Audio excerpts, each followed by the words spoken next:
Hola, buenos días, bienvenidos. Estamos comenzando nuestro tiempo devocional en esta mañana. El día de hoy estaremos revisando del capítulo 62 del libro del profeta Isaías, los versículos 1 al 5 para nuestro tiempo devocional que hemos titulado Las delicias futuras de Jerusalén. Las delicias futuras de Jerusalén. Vamos a la lectura de nuestra porción. Recuerden que estamos leyendo en la Nueva Traducción Viviente para nuestro tiempo devocional. Dice la palabra de Dios, Isaías capítulo 62, versículos 1 al 5. Debido a que amo a Sión, no me quedaré quieto. Debido a que mi corazón suspira por Jerusalén, no puedo quedarme callado. No dejaré de orar por ella hasta que su justicia resplandezca como el amanecer y su salvación arda como una antorcha encendida. Las naciones verán tu justicia, los líderes del mundo quedarán cegados por tu gloria.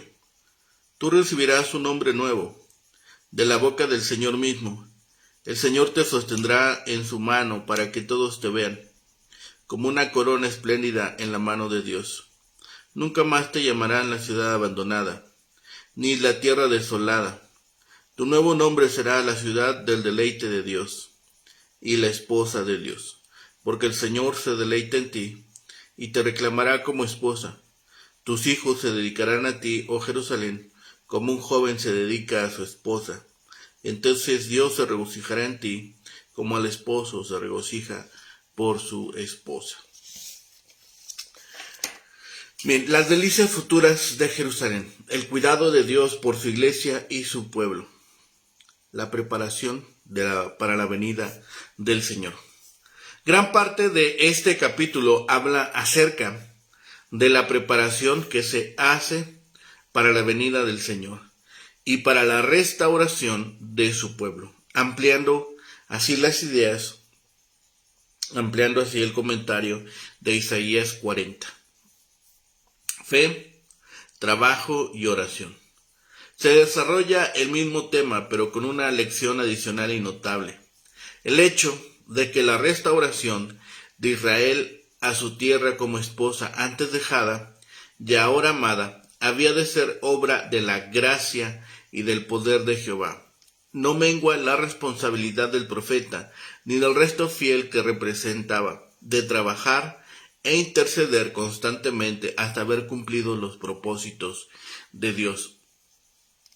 Normalmente Dios no realiza sus maravillas en un vacío, sino a través de sus hijos y siervos que se compenetran de sus designios, coadyuvando en su consecución por medio de sus constantes trabajos y oraciones.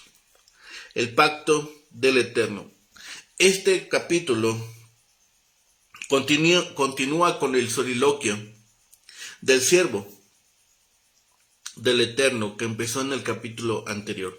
Coloca ante nosotros el celo apasionado de su solicitud por Sión, mientras el capítulo anterior hablaba de un mensaje que proclamar.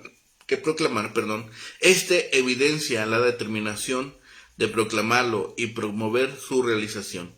El capítulo tiene que ver con la construcción de una raza santa de personas que llevan a la vez un nuevo nombre y una nueva naturaleza. Promete al pueblo de Dios una radiante transfiguración. Aboga por los intercesores importunos, promete la preservación de los frutos del trabajo y proclama a los ciudadanos viajeros en la calzada de Sión una salvación total que hace de la ciudad de Dios, con su pueblo santificado, a la vez rica y atractiva. Lo primero que vemos en los primeros 3 versículos es la demostración del esplendor de Sión. Aquí el que habla expresa su celosa solicitud por el esplendor de Sión. En el capítulo 60 el mandamiento era que Sión se volviera radiante. Ahora tenemos la promesa del Mesías de que su propio celo lo hará. El siervo celoso en el versículo 1 dice: por amor de Sión no callaré, por amor de Jerusalén no descansaré.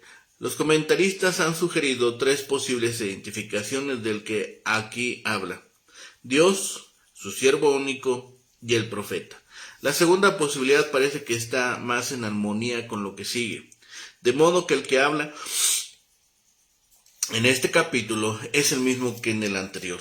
Resplandor, una antorcha, sugiere el hecho de que para el día no hay luz más clara que la que procede del sol, y de la noche, en los días de Isaías, ninguna luz alumbra más, con más brillo, que una antorcha encendida. La verdadera justicia es toda pura luz, y la salvación es una llama que arde. La iglesia que vemos en el versículo 2, la iglesia notable, la vindicación de la justicia de Sión sirve especialmente para irradiar su brillo.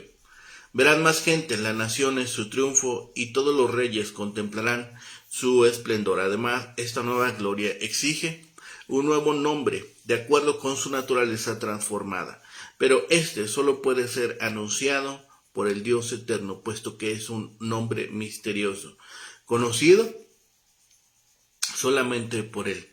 Es símbolo de la santidad de Sión y de su intimidad con la deidad. La diadema real en el versículo 3. Aquí se promete que Sión se convertirá en una corona de joyas en la mano de Jehová, su Dios. Una corona sugiere algo característicamente real, pero una diadema implica una tiara como la mitra del sumo sacerdote. Aquí se usan dos términos hebreos diferentes para mano. El cuadro indica que la corona de gloria está asida por la mano del Eterno, mientras que la diadema del reino descansa sobre la palma de la mano de Dios. Y así, Él presenta a su Sión resplandeciente para que todas las naciones la contemplen. En el versículo 4 y 5, aquí la promesa claramente pronunciada es que Sión ya no será más llamada desamparada con su tierra desolada. Deleite con el desposorio de Sión.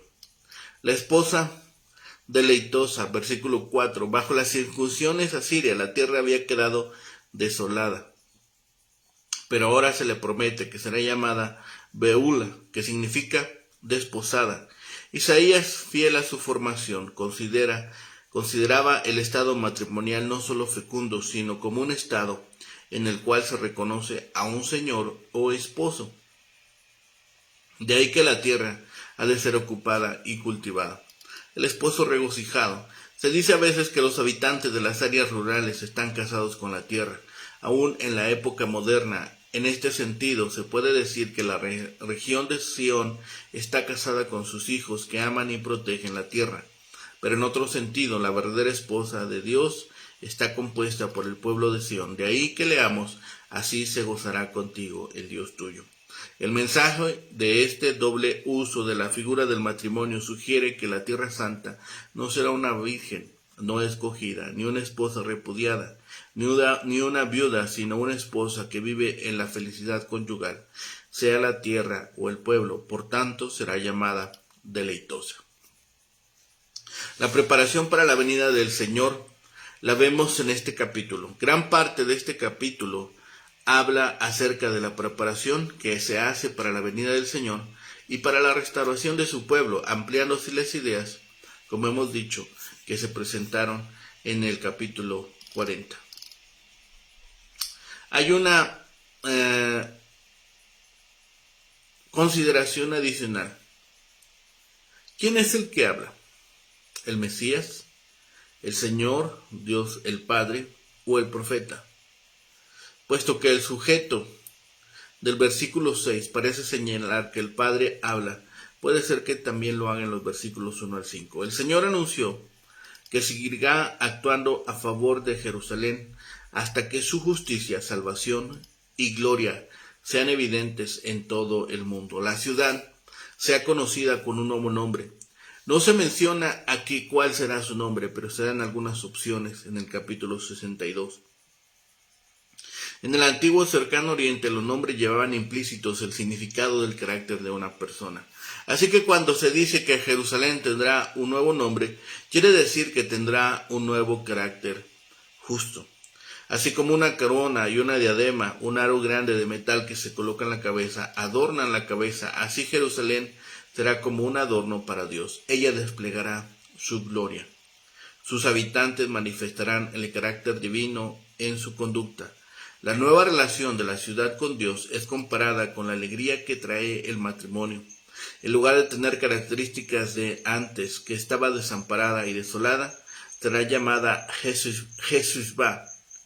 Mi deleite está en ella, y Beula, desposada. Las palabras se desposarán contigo, Jerusalén, tus hijos, sugieren que el pueblo moraría otra vez en Jerusalén, y Dios se gozará al ver el maravilloso estado de las cosas. La hermosura nupcial de Sión es evidente. En este poema se describe a Sión como una mujer que añora a su esposo y a su familia. Pero aquí el acento está puesto según la perspectiva de Dios sobre la reunión, la energía de su voluntad, la altura, la anchura de su ambición por ella, su orgullo en perfeccionarla, su gozo en traer de vuelta al hogar a los desterrados y el misterio central que no es filantropía, sino ardiente amor. De los 4 nombres que aparecen en este versículo, los 2 últimos han pasado a integrar, y también fuera de él, el vocabulario cristiano como Jesús y Beula.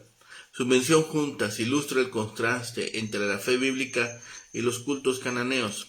La metáfora de Dios como esposo señala a la fidelidad y deleite, mientras Baal como esposo era poco más que una fuente de fertilidad.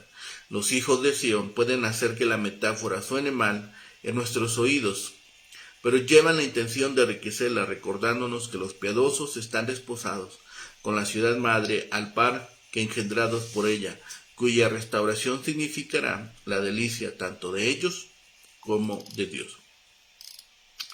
Si observamos este tema, es evidente que el Señor no callará ni descansará satisfecho hasta que se cumplan las bendiciones prometidas a Jerusalén. Entonces los gentiles verán a Sión reivindicada y Jehová dará un nombre nuevo a la ciudad. Él sostendrá a Sión gloriosamente, como un rey sostiene su corona. La ciudad que se había llamado desamparada, desde entonces se llamará Mi deleite está en ella. La descripción de la restauración de Sión continúa, y la certeza de la redención de Israel es confirmada en estas líneas. Como indicamos al final de la sección anterior, el antecedente inmediato del versículo 1 está en el 61:10. Dicho versículo trata de la investidura especial del profeta para ser portavoz de las buenas nuevas de redención, cuyo contenido es justicia y salvación. Mientras que en el 61:10 se habla de salvación y de justicia, en el 62:1 se los invierte.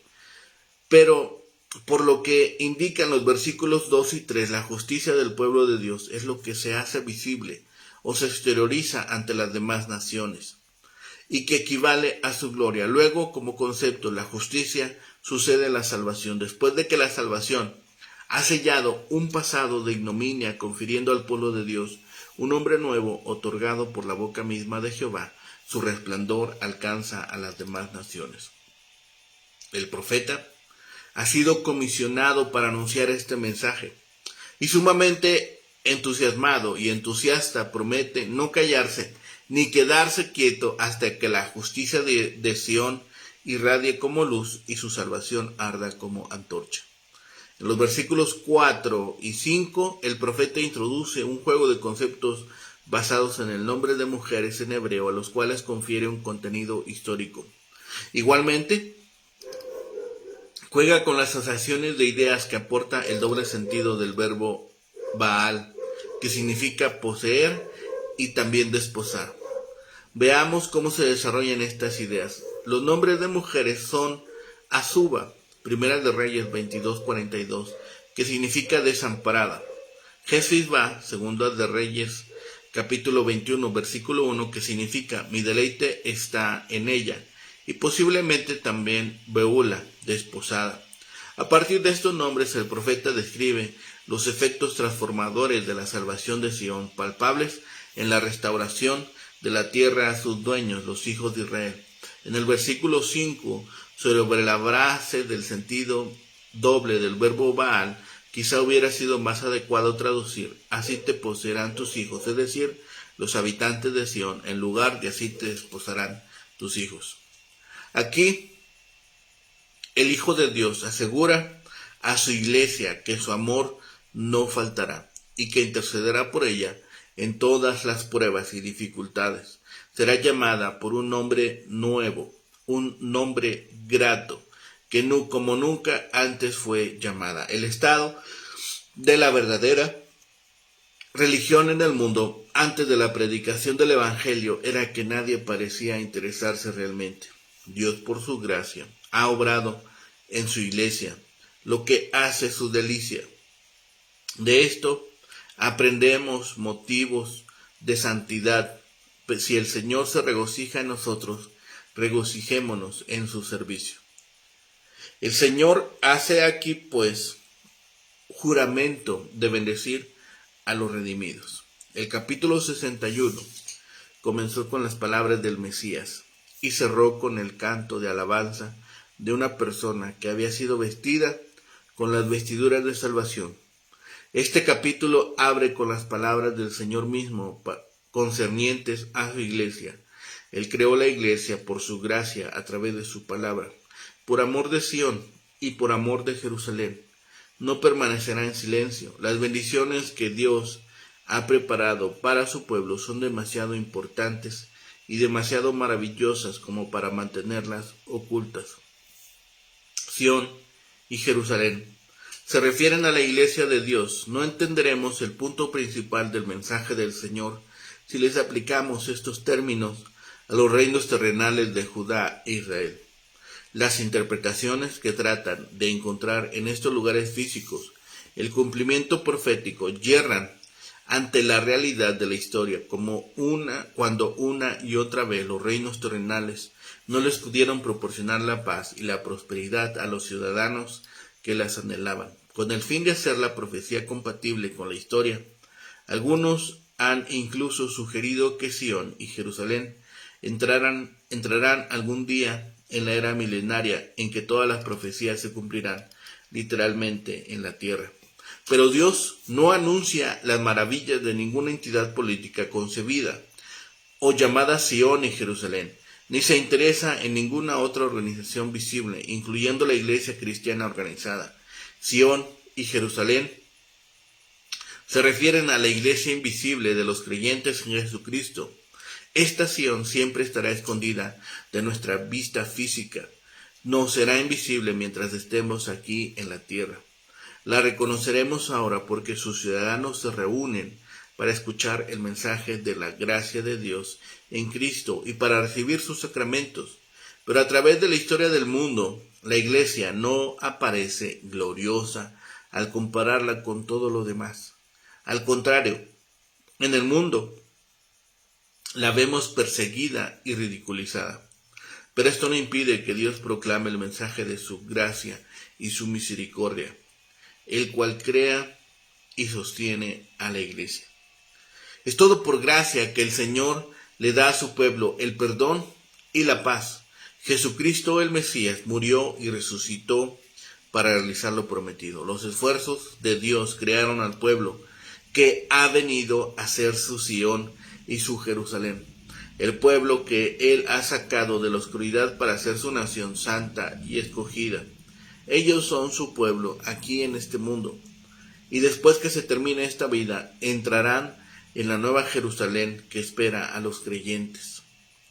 El Señor no quiere que su mensaje de su gracia en Cristo, que creó su iglesia, sea un secreto para el mundo. Él quiere que todos los pueblos oigan y crean su mensaje de amor por los pecadores.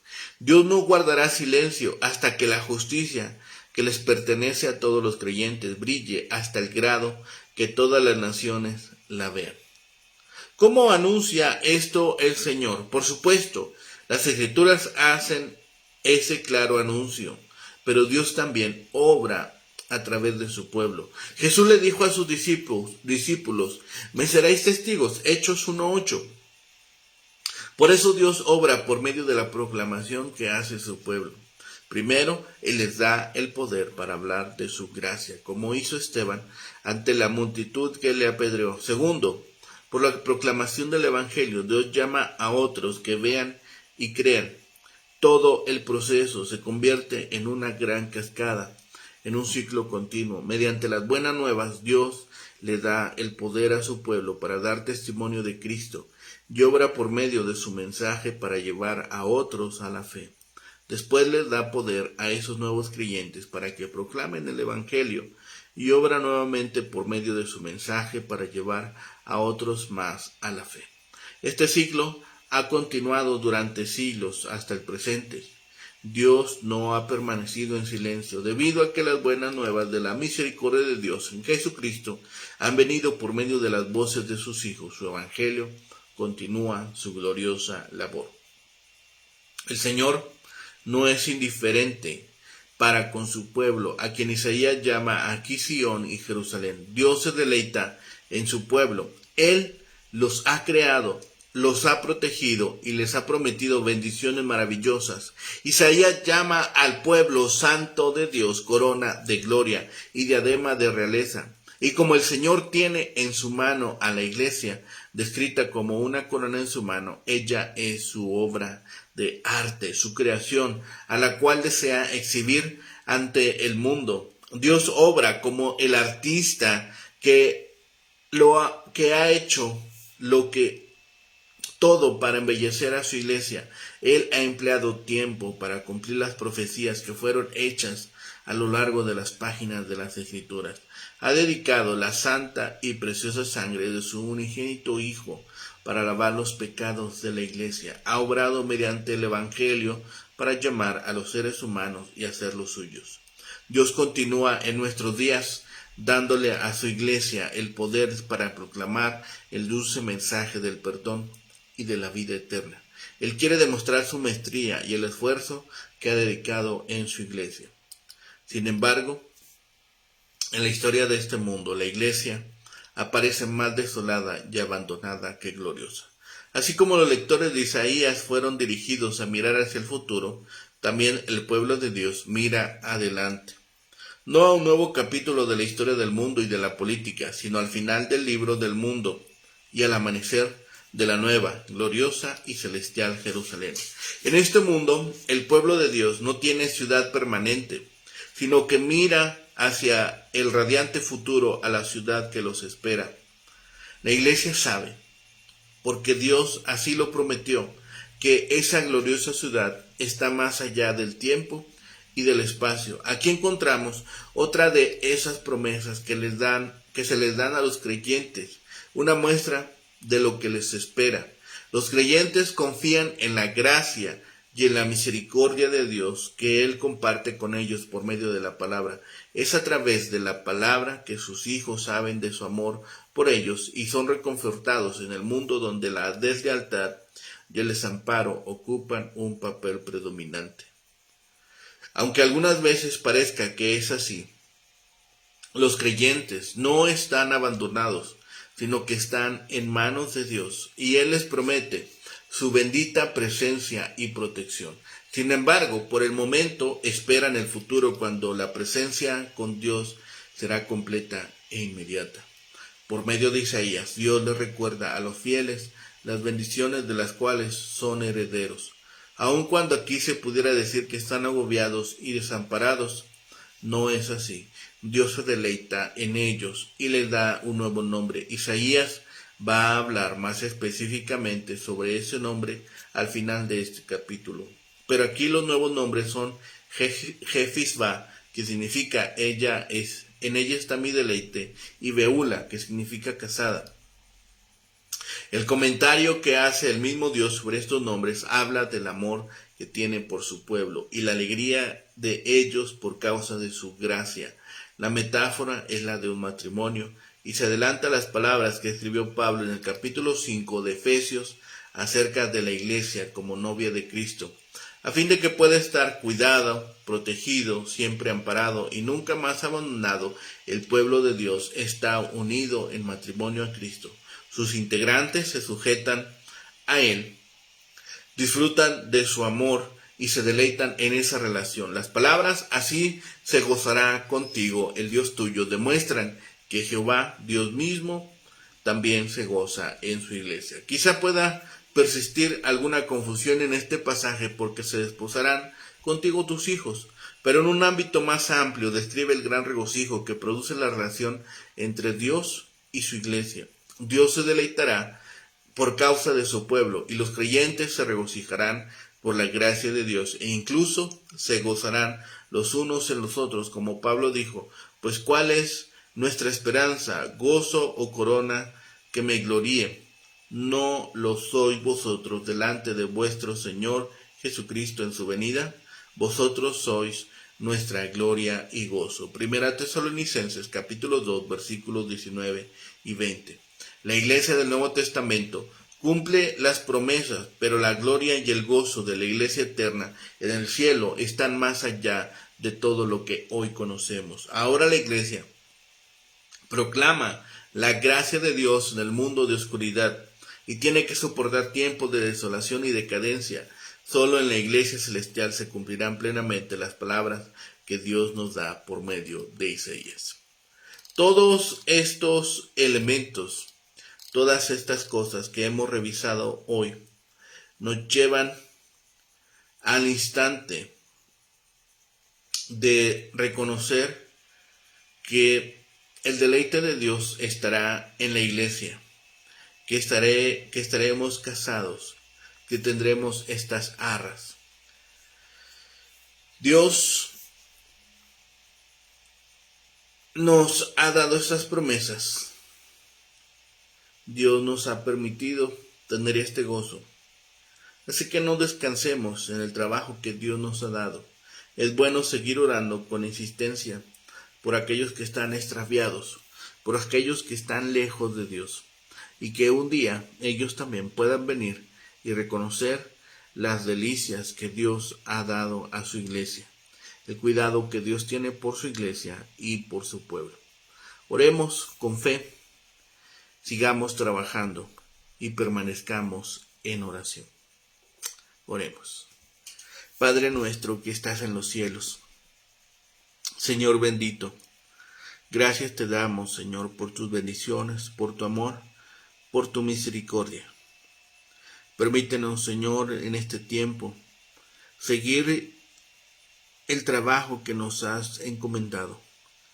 Danos fortaleza, permítenos sabiduría, que atendamos, Señor, con discernimiento a los tiempos que están sucediendo, que podamos transmitir, Señor, tu mensaje con fidelidad, que podamos compartir con otros este gozo y esta alegría, Señor, que nos has permitido por medio de tu palabra y de tus hermosas promesas. Padre bendito, rogamos hoy en este día, Señor, por el mundo, que, Señor, se sacude entre guerras, enfermedades, tristeza, Señor, muerte. Permite, Señor, que tu evangelio sea predicado y que aún en estos tiempos de desesperación y desolación, de desesperanza, Señor, tu evangelio pueda ser una lumbrera que inunde sus corazones y sus mentes, Señor, y puedan reconocer que la plena satisfacción de la vida está solamente en ti. Padre bendito, Señor, gracias por todas tus bendiciones, gracias por tu amor inagotable, Señor, pero sobre todo por lo que has hecho, por lo que haces y por lo que harás, porque todo lo has dispuesto, Señor, para que un día podamos estar delante de tu gloria y poder adorar y bendecir tu grande nombre, Señor, por todas las cosas y todas las promesas que nos diste por medio de tu palabra. Gracias, Padre, de todo ello. Todo lo ponemos en tus manos, lo rogamos, pedimos y clamamos a ti, en el bendito nombre de Cristo Jesús, Señor y Salvador nuestro. Amén. Que tengan un excelente día, que el Señor les bendiga.